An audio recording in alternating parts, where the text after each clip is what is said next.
Whoa, it's the SeetherCast. I need to put in an intro song to revamp the podcast because you know how all podcasts have like musical intros? Yeah, makes sense. Hello, everyone. Welcome back to the next episode of the SeetherCord SeetherCast podcast. Hello. I have a guest with me today, or actually a new co-host, because you can't have a podcast with just one person. Can you have a podcast with just one person talking? Yes, you can, but it's boring. Are you saying that individuals can't be interesting? Yes. So you're saying we need to be like, you can't be Democrat, you got to be communist with like our podcast? Yes, exactly. Well, that's why your podcast now, it's our podcast. The Chinese Russians podcast is going to be the new thing. Like, here's the thing. SeetherCord and KhramChee, we have now politically identified with the supporters of the Chinese Communist Party. Yes. Are you happy to be and proud to be a communist? How China? Wait, that's not how it works. Hail the Fuhrer? What? Yes. Okay. But anyways, yes, this is a new episode of SeetherCast. Since I am officially stuck in quarantine. In a foreign country. With no health insurance. No, I'm kidding. I have health insurance. Yeah. But if I didn't have health insurance and got the you-know-what thingy. The little friend. Don't say it. We'll get demonetized. If I got the you-know-what thingy with no insurance, they'll just be like, just let them die, you know? Just let them die. They're already doing it back in the States, but who cares? We are doing podcast stuff together while in quarantine in the country of beautiful Paraguay, South America. Yep. And we will probably be stuck here still for a bit, or I will.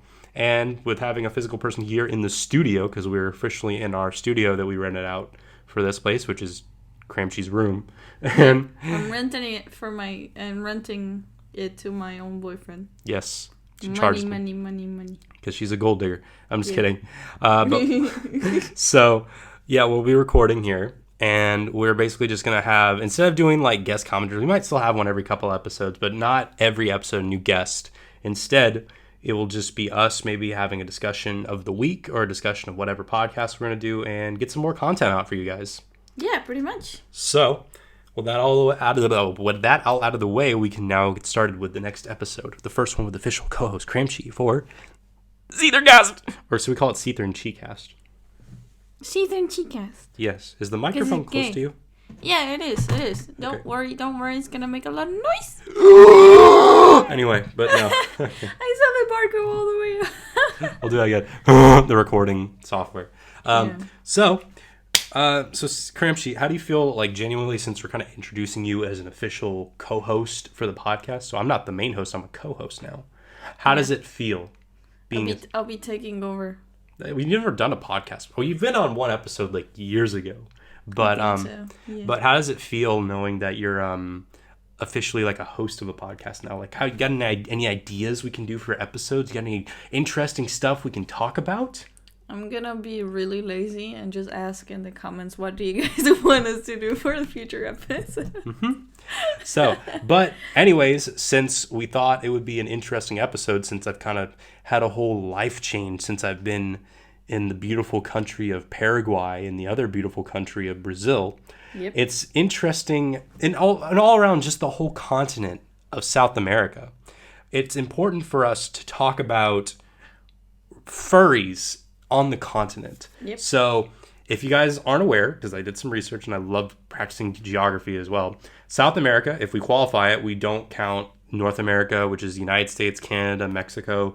But we also, there's some confusion. Those little tiny countries below Mexico and those island countries, those are part of Central America. But South America is officially the continent, and it has the countries of Paraguay, Brazil, Bolivia, Argentina, Uruguay, Chile. Brazil, Chile, Peru, Venezuela, Ecuador, Colombia, and the three little Guyana, Suriname. French Guyana's a European country technically, because it's a territory, not a country. Which territories are? I guess they're considered countries. I'm not sure. It doesn't, at least as far as I know, it doesn't count as a country. Mm-hmm. But yeah, it's still in South America. Anyway. Yeah. Pretty much. But so we're only going to really be discussing KhramChee's experience with furries from this continent and those countries specifically. So before we get into it, what furries do you know of from which countries have you met furries from in these countries or territories? Well, or at least have experience with the community in? from Paraguay, we have a group that a few years ago I became admin of, and basically we're like around 50 people in the entire country. Wow. Maybe a little bit more, but like activity wise, only around 50 people are active at a time. I meant to ask what countries do you have any furry experience with that you know of? That's what I was mentioning. I was starting with my own country. But list them all off and then go into each one, I meant. So it doesn't confuse the people. Or at least me. Let's confuse you. Because I'm not sure the audience understood what I was saying. I love you. Okay, going to Brazil. I tried joining the Brazilian groups. And I know pretty much little people in numbers, but... it's a really big group. Mm-hmm. Whatever you join, like Facebook, Telegram, WhatsApp, any group you join that's from Brazil is gonna have at least like 300 people, and everybody's gonna talk at the same time. Oh yeah, like, and it makes sense too. Like Brazil being like the 6th most populated country in the world, and like it's weird. Like South America, every other country but Brazil, maybe with the exception of Argentina, is like so small compared to those two. Yeah, exactly, and like. In my experience, in terms of joining groups, I wouldn't recommend anyone joining a random group from Brazil because you're gonna find yourself in a group full of spam. Spam. They're really friendly though. Argentina, I've never been to Argentina apart from just passing by from traveling, but apart from knowing people online, I don't have any experience there specifically. Okay. Just stories of how the Argentinian fandom is like. Crazy. Yeah. Also Chileans. You know Chile first. I know a few fur affinity artists I follow that are from Chile. Yeah, same. Yeah, I feel like I hear something like how Chile, when it comes to the countries in South America, Chile's the more, what's the word, technological, like, or kind of the innovative one? Yeah, the most advanced one of all. Mm-hmm. In numbers, mm-hmm. I would say Paraguay, I know around 50 to 60 people. In Brazil, I would say I could list a lot of people, but like calling them friends, I would only say like I have like 10 friends from Brazil. Argentina, I have 4 friends. And these 4 friends have told me the entire history of the Argentinian fandom, which is really funny. And from Uruguay, I only know 1 person. Uruguay. But is there kind of a small little furry fandom thing when you're... I know that the country is like one of the smallest in the whole continent. It's a very small country compared to most countries in the world, but they still have an active furry community? Yes, I do. Okay. It's quite active, actually. One of the most popular fursuit makers from Latin America is from Uruguay, actually. Okay. In terms of, do you know any furries from Bolivia or anything like that? No, not personally. I have one TikTok friend. I might have to look where he's from, but I think he is from Panama. But if you give me just a second, That's in Central America, though. We're talking about South America here. Yeah, that's what I wanna check out. I put my phone on silence, so don't worry. You're gonna make it. It's not gonna like kill everyone's ears, okay? I promise. Just make sure that you don't play any copyrighted music, please. No, he's from Peru. I was wrong. He's from Peru. Okay, it's just, I always find you don't know anyone from Bolivia. Nope. It's weird because, like, I look into it and, like, Bolivia is known as, like, the most indigenous people. And like, KhramChee, you look very indigenous also. And, like, thing is, Paraguayans, because you're right next door, it makes sense that they're also kind of indigenous, and all around others, it's either, like, more black or more white-looking people. But just, like, it's surprising. Like, you're next door. They're, like, pretty much your neighbor, but you don't know anyone from there or any furries. Nope. I guess... furries, I don't know any. I remember I found a Facebook group for Bolivian people, but I didn't join it or anything, but I At least I know there are furry people in Bolivia. Is Bolivia kind of more like to themselves or something? Like they kind of like don't really venture out of that? People who live there don't really venture out? Uh, Towards Paraguay, I don't think so, but it may be going up with Maybe. their other neighbors or to Brazil. But with Paraguay, we don't have that much contact with them for some reason. And you kind of live on more. I guess maybe it makes sense because if you like, they're to the left of Paraguay, and I think because there's that split because Paraguay like the right half of Paraguay is like most of the population, only like a few people live on the left half where the border is. Yeah. So that makes sense. The geography in Paraguay is so screwed up. It really is. Besides that, I really want to ask you about, is there any other countries? Like, how about, let's go upwards, like, towards, like, the outer shell of the continent? Like, you have Peru, Venezuela, Colombia. What else is there? Yeah, Peru, Colombia, Venezuela. Is there any other, any furries? For some reason, I really do not know why. And, like, if someone from Venezuela is watching the video, luckily, please leave in the comment the explanation to this, but let me tell you, I play Second Life when I'm really bored and I have nothing else to do, and I made a few friends. I don't know how, but yeah, I made a few friends, and I have around 3 friends that play Second Life regularly, and they are from Venezuela, and they are inside Venezuela. It's not like they're Venezuelans living somewhere else, which is something that you're gonna find a lot nowadays. But these 3 friends, I can tell you, they're gonna play Second Life almost every day. And they're from Venezuela. And it surprises me because you kind of need I wouldn't say powerful computer, but kind of a... Decent one? Decent one. Like, and I can maybe understand. Like, did you know them before the collapse happened there? Yeah, I know them before. I assume maybe they went absent when it happened. Like, they kind of disappeared. They were still playing. No, not at all. They were still playing. I guess maybe, like, I'm not saying it's good what was going on there, but would you maybe assume that maybe, like, the rest of the world kind of overestimated, like, the outcome of it, maybe? Like, I think in some places in Venezuela, I can imagine, like, life's still normal. It's just they don't have as much money there. Yeah, I think that the big cities were the ones that were hit the worst when that happened in Venezuela. And the people who left the country, at least I know of one artist that I told you about, that I donated a little bit of money when she was getting some help. And I need some water. We're gonna get it later. We'll take a little break in a minute. It's okay. There were like 3-4 artists from Venezuela, but I only knew of one. The other like 3 or 4 I learned afterwards. But a lot of furry artists and just members of the community that were from Venezuela left the country during that really dark period. And we're back. Sorry about that, guys. We had to get a little water break and everything. Yeah. But yeah, you were saying about Venezuela and everything?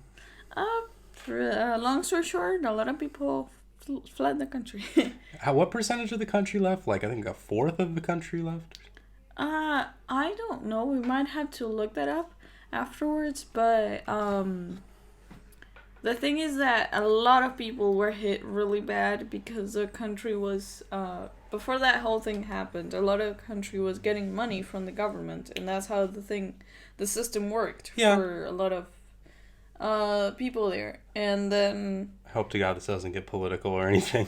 No, it's just like there was not enough money for everyone, and then they started making too much money, and that made the inflation, Venezuelan so a lot of people had to flee the country because even though they had the jobs, they didn't even make enough money to last a day, and so on. Blah, blah, blah.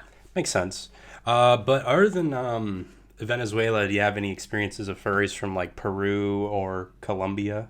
Not really. I mean, Peru, yeah. I just showed you. I have one friend that I made from Peru who's a TikToker. Yeah, but again, for the most part, most of the people you know outside of your country that you really keep in contact with are either Argentina or Brazil, or maybe one Uruguayan or 2. Yeah, I have one Uruguayan friend. Yeah. But besides that, and I assume like the 3 territories that aren't really South American at all, like Guyana, French Guiana and Suriname, you've never met a person from Australia. No. Never met a person. Especially because most of them, I don't remember if it was French Guiana but they don't speak Spanish. Yeah, it's weird geographically. It's weird. Yeah, it is. Yeah, but yeah. Besides that, so we pretty much discussed everything. Like you notice with the furry fandom, there's a little bit of like, for the most part, you see it in Brazil, and then after that, it's like either Paraguay or Argentina or Uruguay. It's kind of strong. Then, worldwide, I would say Chile. that whenever someone thinks about South America and furries, they either think about Chile or Brazil. Because for some reason, the biggest artists overall in South America are from either Brazil or Chile. Mm-hmm. I have not seen fursuit makers from Chile, but I have seen fursuit makers from Brazil who have people waiting. Like, they have online queues and people waiting for years to get a fursuit from them. So, yeah. Besides that, so we don't really have any... I guess maybe we can focus the rest of the episode on kind of talking about furries in Paraguay, Uruguay, and Brazil, and Chile. So I first want to go into Brazil, the big boy. And I assume like the rest of the continent kind of sees Brazil as the big boy. Yeah, I think that Brazil had a boom in terms of people becoming furries because of one event that's known as the Furboliche that happens in Sao Paulo once a year. I think that they try to make it twice a year for the past 2 or 3 years. I'm not sure. We might have to check that out, but the Furboliche happens in Brazil, in Sao Paulo, like I said, and it made a lot of people from that state become furries. So if you Google, there's this app or website called the Fur Map. If you check that website and you go to Brazil, you're going to see a lot of paws just in that state. So pretty much 80% of furries are just from that one state. And then the rest of the country is like 1 here, 2 here, 3 here. I kind of noticed that there is kind of like a structural, like societal change, like the whole continent when you go more up north compared to down south of South America. Yeah, like furries, like you'll see most of the furries in the southern part of the continent's countries, and then also in Brazil you only see really furries in the bottom half of the country of Brazil. Yeah, pretty much, yeah. And then also when you go more up high, maybe like not really like with Venezuela, and they speak Spanish in Venezuela, Colombia. Yeah, most of the country. The only 2-3 countries that don't speak Spanish are Brazil and the 3 little places, that aren't even like, it's weird. Why are they there? You know, it's weird. I agree. Yeah. But I was saying, the one big thing I wanted to talk about, which I would have loved to do this, I don't remember what time of the year this happens, but I would have loved to do it, and hopefully, like, once we, maybe a few years down the line, we could do it, is go to the Brazil Fur Fest event. Yeah. Hopefully, if Brazil doesn't get hit too bad by you-know-what, and doesn't completely destroy the country, maybe we could go to Brazil Fur Fest was it in Brasilia or Sao Paulo? It's close to Sao Paulo. It's a little city close to Sao Paulo that's called Santos. Yeah.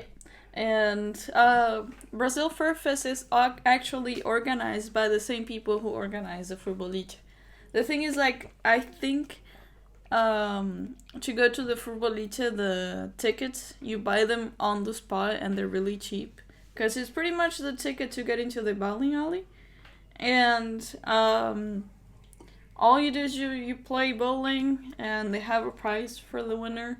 And they have this little section where the artists would sit down, but it's mostly centered about playing bowling, you know.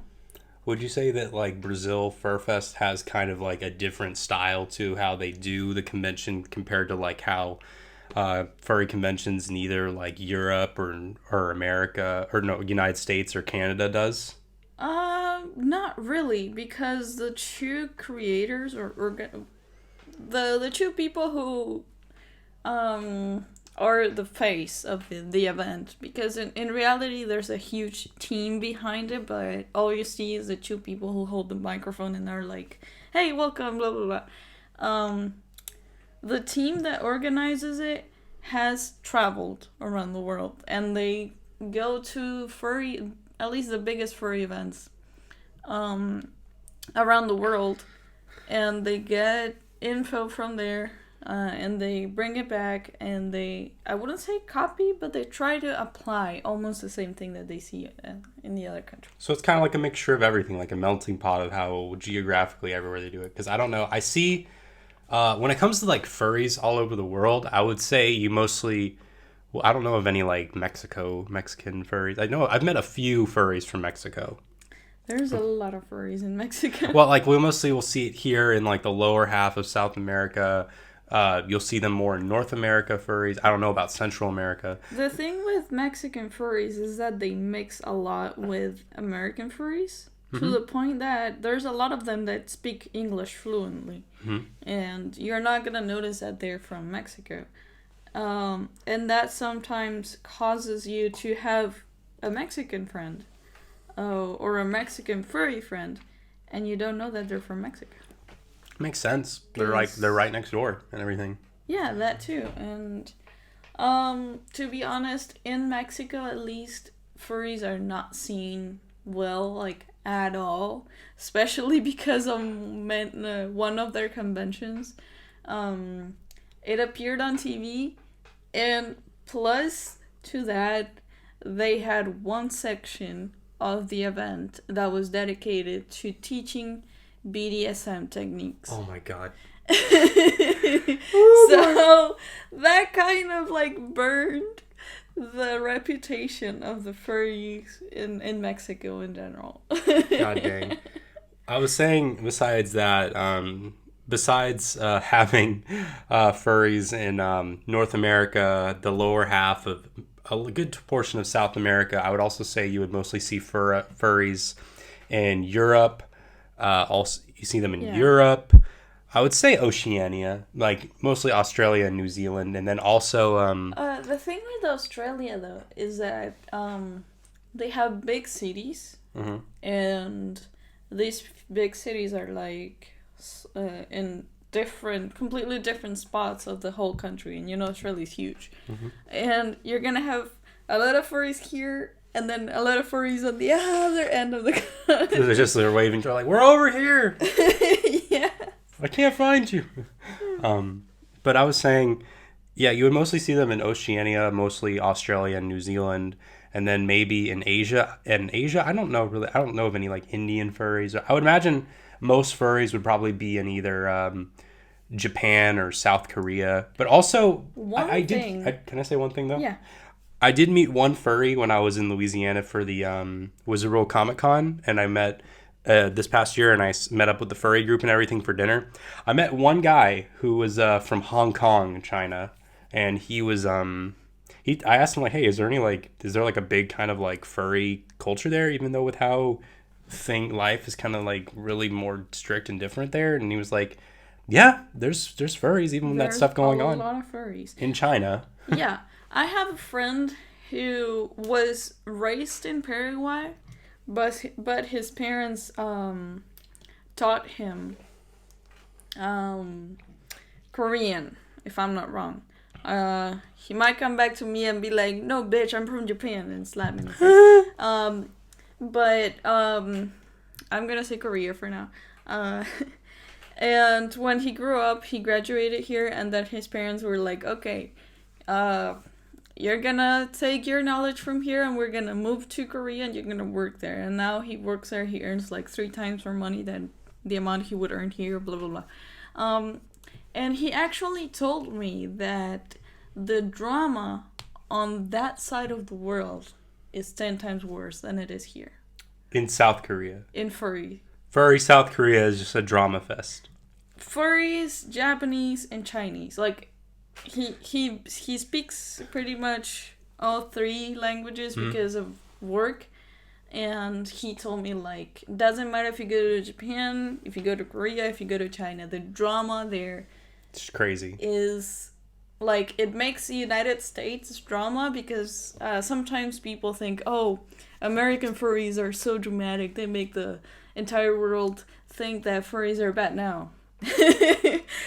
Like Koreans, Chinese, and Japanese furries are like wars. Oh my god, I wonder why. But one thing I wanted to add before you went on to that, I would assume like with China and everything with the Chinese furries, like again, this guy was from Hong Kong originally, and then he moved to the States. Again, Hong Kong is a way different story in China than compared to the rest of the place. So I'd imagine most of them would be in there. Again, I would love to go to Hong Kong. The rest of China, I never really had an interest in going there other than Beijing. So, but Hong Kong, I'm like all for going there. That seems like a really cool place, and they speak mostly English there. Yeah. Yeah, mostly English and one other language, I think Cantonese. But we went into Brazil. If I could go back to her because we rambled off, like, would you recommend people going to Brazil Fur Fest? You only been there one time, right? I was there once, and through friends of mine went there the next year, and I can say that every year they kind of like bring something new, and your experience compared to the prior year is gonna be better, and that's something that they're always aiming for. Every year they want their convention to be completely different from the one from the prior year, not just theme wise, because most furry conventions have a theme every year, but like they go like that one step forward and they bring one activity that's gonna be just there just that one year, and I think that's pretty cool. Yeah, that's cool. Before we get into asking about Paraguay furries, I wanted to ask overall, how would you feel about the furry scene in Brazil? Would you say it's great? Would you say it's not that good? Or would you say it's like a really kind of all right standard of like enjoying yourself as a furry in that country? I would say it's all right. Not the best, because something that happens a lot in Brazil and I don't like is, let's say you have a fight with one furry in Brazil. And you have two options. You either apologize and become friends and the drama never happened, or you start telling everyone and the drama keeps like spreading around. And what younger furries there do is they spread the rumor around, and then one person, either furry or furry hater, gets to know about this, and they create a furry hate account. And like if you look up in Portuguese, furry hate on Facebook, you're gonna find a lot. And like for some reason they love to use Facebook. So you're gonna find a lot of drama related to that. Like, and most of the time it's just smaller issues that could have been solved by just saying I'm sorry, But then it's already in there and everything. Yeah, and like for some reason they follow a lot of this drama, being like sitting down, being like, oh my god, this person got into an argument with that one other person. But apart from that, if you meet nice people, they're not gonna be like that. Like dramatic furries have their own group, and normal people have their own group, kind of thing. Yeah. I would just say that kind of makes sense when I made my video last week about I love South America, and I had that one furry comment on the video saying, like, I don't remember his name, but I don't remember his username, but he said like, oh, it's surprising you guys said something positive about us, thanks, or something, like us Brazilians. And I'm like, the thing is, like, since I've been here, and I would say I only was able to go to be here, obviously, and go to Brazil. We could have went to Argentina, but we couldn't, sadly, because of the borders closing. But I will say it's just here, and especially in Brazil, I feel a lot more with like Paraguay. It's awesome, and I love the people here. But with Brazil, I don't know. The people are just so warm, like Brazilian people are, and just the culture is so nice, and the country is just very beautiful, and I love the vibrant colors, and just, I don't know, I think that there's just something really special about Brazilian culture and people, and I think being a furry there would be pretty awesome too. So yeah, I do agree. And plus, talking about my experience on the furry event again, like I remember I went there with my boyfriend at the moment, and I was having a bad time with him because idiot. But so I decided to be like, enjoy the event on my own. So there was this one part of the event where everyone got in a bus, and it was a huge bus, and there was a disco inside the bus. A party bus, pretty much. Yeah. Okay. So, and the bus was going around the city, And at first, I was just sitting down being like grumpy. And this one person came to me and just sat down and we started talking. And then this other person came to me and like a group of 5 people. We were not dancing because I was like, dude, I don't know how to dance. And then this other person came to me and was like, I don't know how to dance. So it was a group of 5 weirdos just hanging out talking about anime. That's awesome. And that's what I like. Like, Brazilian furries, they see someone in that event. They would see someone alone in the event and they would approach them and be like, hey, how are you? Do you like this? And blah, blah, blah. They would start a conversation. They're not afraid of like approaching you and starting a conversation, and I like that. Yeah. They're really friendly. I see that, definitely. It's kind of weird, like, because if you compared that to back to in the States and everything, back in the United States, like, how to say, like, furries in the United States, like, again, it's so weird because when you go, if you've never lived there, obviously, and I know, like, there's a lot of times when people go to the United States and they're like, oh my God, this is like the country of wonders. And then a lot of people, when they go there, they're like, oh, this is just basically like any other like first world country. It's not as great as I expected it to be. But I'm not saying it's a bad country. There's not. I'm grateful and proud to be an American. But the thing is, though, again, like the United States, because it's such a huge country geographically and different kinds of people, like it's like a completely different country with each part you go to. Yeah. Like, again, like living in Mississippi is a completely different thing than living in New York City. I agree. And like, again, like the furries are also different there. Like, again, like Mississippi furries, they're fine. There's virtually none of them. You have to like search all over to find them. They're fine. A little bit racist, but they're fine. You go to Louisiana, the furries are very wholesome there, very, very friendly to hang around, very party-like, especially like if you're a furry that lives either in the Midwest or the southern portion of the United States, go to New Orleans and meet the New Orleans furry community. They're just party animals. I love it. I love New Orleans. Don't go there right now. They organize at meetups, remember? Oh yeah, like, I go there. The bowling alley meetup was awesome. Mm-hmm. But I will say, besides that, I would say, but however, when you go more, I guess maybe west or something like that, I hear a lot of negative things about California furries. I haven't had that much of a bad experience with any furries from California. I don't usually know where they're from because I'm talking to them online. But again, Kuma Raccoon, he's from California. He's a really awesome guy. But I hear definitely a lot of cases where like furries from California aren't really that well received. Yeah. I guess maybe because a lot of YouTubers are there. I'm not sure. Maybe. One thing that I noticed is the more furries there are in one area, the more drama there will be. If you have a smaller number, like less than 100, the drama is like something small, and most of the time you know who started it and what happened. But the bigger it is, you go above 100, you go to 150, and the drama just goes and keeps going, and like it's a snowball. It's just human nature, I guess. And also maybe age demographics being different. Some places will have more older furries, some places will have more younger, some places will have all of them, and they kind of split up. But I don't know. One last thing I want to get into before we end off the podcast episode, because I like to keep these around 30 to 40 minutes each, maybe around 40. We talked a lot about furries in Brazil. Can we quickly go over how furries in Paraguay, Chile, and Uruguay are? And also, you don't have that much knowledge of Argentina, so we'll just skip them. Well, I know about Argentina. The thing is that Argentina is divided in two. You have the capital furries and the rest of Argentina furries. What happens there is that people who are from the capital of Argentina in general, not just furries, but they think they're above everyone else, even above other Argentinians. Oh, wow. So what happens is you have the group of furries who are from Buenos Aires, from the capital, and they think they're above everyone else. And then you have the rest of the furries from Argentina who are like really cool, really nice.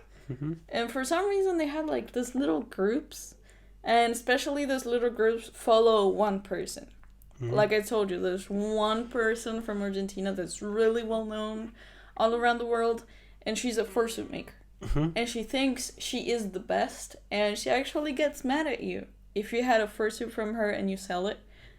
and she would make a post on Facebook, and she would Let's not give cancel the name. you. Let's not give I'm the not gonna give her name, but anyone from Argentina who's watching this video is gonna know who I'm talking about. Well, it's a female, so people are going to be limiting down. That's pretty much 99. That's like 1% of fursuit makers we can knock out. It's weird, like mostly male furries in the fandom, but most of the makers are female. Yeah, for some reason that's the thing. Anyway, that's how Argentina is. You had the group from the capital and the rest of the group, which is the rest of the country.